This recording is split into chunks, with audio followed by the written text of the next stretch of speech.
It's no secret that Gravity's Rainbow is a confusing reading experience, and it is so for so many reasons. It thrives on paradox, breaking conventions whilst simultaneously duplicating and absorbing the culture through pastiche, discussing dreadfully serious topics with the utmost depth and complexity whilst also never quite taking itself too seriously, often selling itself out at critical moments. But wait, are such humorous moments a mere sellout? Or is there something more discoverable behind the dirty humor of Thomas Pynchon?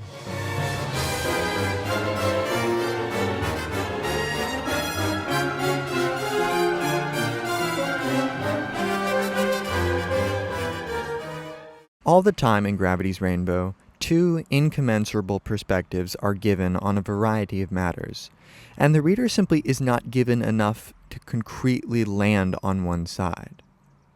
It is the lopsidedness inherent to a universe that we simply never really have enough information in. We're always failing to be in the know, as in the case of Slothrop trying to discover just who they are with a capital T. Even when it comes to a tremendous stylistic inventiveness inherent to the novel, it is simultaneously one which utilizes the encyclopedic style of Ulysses or Moby Dick, whilst making fun of that very style by inserting Slothrop's interjections of, "What the fuck?" or "What is happening here?" Or even the simply hilarious moments of humor, such as the one where Slothrop, in an induced hypnotic state from an injection of sodium amytal, drops his harmonica down a toilet which he has just vomited in at a party. In an attempt to retrieve the harmonica, Slothrop finds himself going Mario style and actually going inside the pipes of the toilet. And the passage continues thus. "Down the toilet, look at me, what a silly thing to do. Hope nobody takes a pee, yippee dippy dippy do." At which precise point there comes this god-awful surge from up the line, noise growing like a tidal wave, a jam-packed wavefront of shit, vomit, toilet paper, and dingleberries in mind-boggling mosaic, rushing down on panicky Slothrop like an MTA subway train on its own hapless victim. Nowhere to run.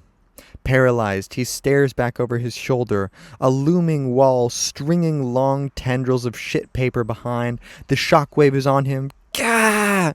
He tries a feeble frog kick at his last moment, but already the cylinder of waste has wiped him out, dark as cold beef gelatin along his upper backbone, the paper snapping up, wrapping across his lips, his nostrils, everything gone and shit stinking now as he has to keep battling micro-turds out of his eyelashes. It's worse than being torpedoed by Japs.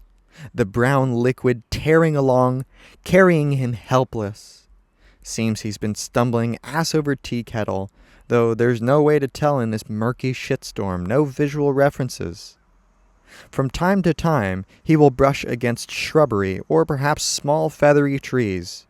It occurs to him he hasn't felt the touch of a hard wall since he started to tumble, if that indeed is what he's doing.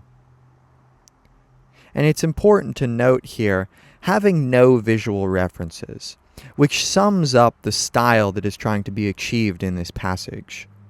Passages such as these serve both to relate to the reader in a moment of transparency, while simultaneously obfuscating the reader's sense of surety.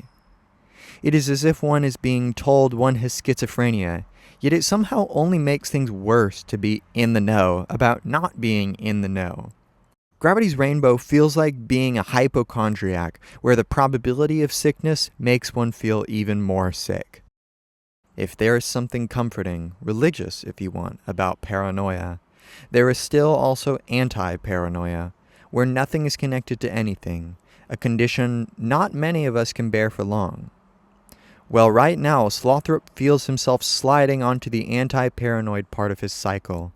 Feels the whole city around him going back roofless, vulnerable, uncentered as he is, and only pasteboard images now of the listening enemy left between him and the wet sky. Part of the difficulty in confronting Gravity's Rainbow is not knowing how to say what it's even about. But one thing is for sure, Gravity's Rainbow celebrates the merging of high and low. It is the morbid finality of the ambiguous moment between the four-stroke engine that wavers between democracy and chaos. This often takes us to dark, gruesome, and indeed obscene places, such as the graphic yet weighty moment of coprophagia, which is to say the eating of shit, between Slothrop and the Brigadier's lady. The stink of shit floods his nose, gathering him, surrounding. It is the smell of Passendale, of the salient. Mixed with the mud and the putrefaction of corpses, it was the sovereign smell of their first meeting and her emblem. The turd slides into his mouth, down to his gullet. He gags, but bravely clamps his teeth shut. Bread that would only have floated in porcelain waters somewhere, unseen, untasted, rising now and baked in the bitter intestinal oven to bread we know. Bread that's light as domestic comfort, secret as death in bed. Spasms in his throat continue. The pain is terrible. With his tongue he mashes shit against the roof of his mouth and begins to chew, thickly now, the only sound in the room. Through the merging of the high and low, as Roger Mexico says, everyone's equal. Same chances of getting hit, equal in the eyes of the rocket. But at what cost?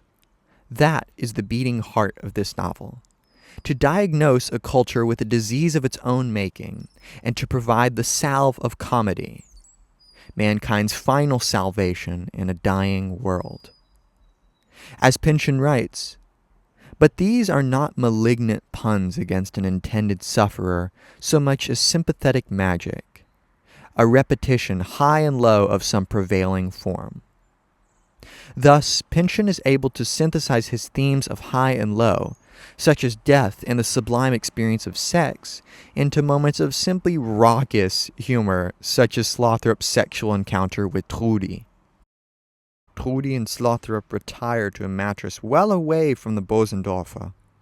Slothrop settles back, sighing, takes his helmet off, and lets big, sweet, and saftig Trudy have her way with him.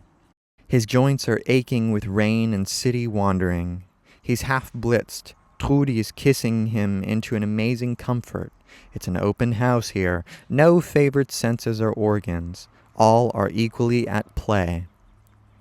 For possibly the first time in his life, Slothrop does not feel obliged to have a hard-on, which is just as well because it does not seem to be happening with his penis so much as with, oh mercy, this is embarrassing, but, well, his nose actually seems to be erecting, the mucus beginning to flow. Yes, a nasal hard-on here, and Trudy has certainly noticed all right.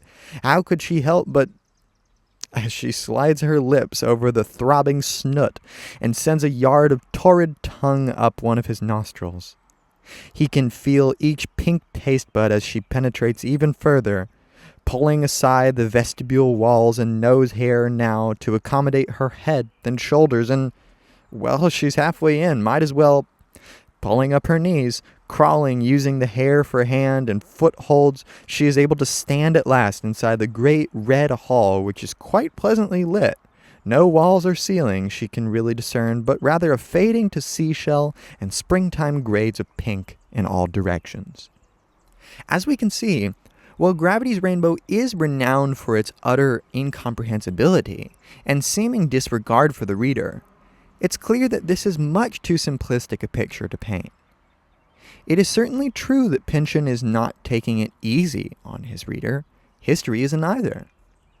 Instead, he seeks to provide the cosmos in close-up, a culture in calamity, and most importantly, the ambiguity, quintessential of modern life, without recourse to promises that can't be kept.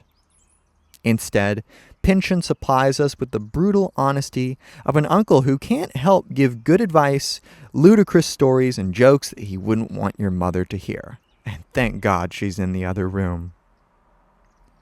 That's it for this lecture. I hope you'll check out some of my other content on postmodernism, German idealism, gender theory, postcolonial studies, and other literature. Become a channel member for $5 a month and gain access to, among other things, a private philosophy Zoom which you can tailor to your needs. That's it for this lecture, and I'll see you in another one.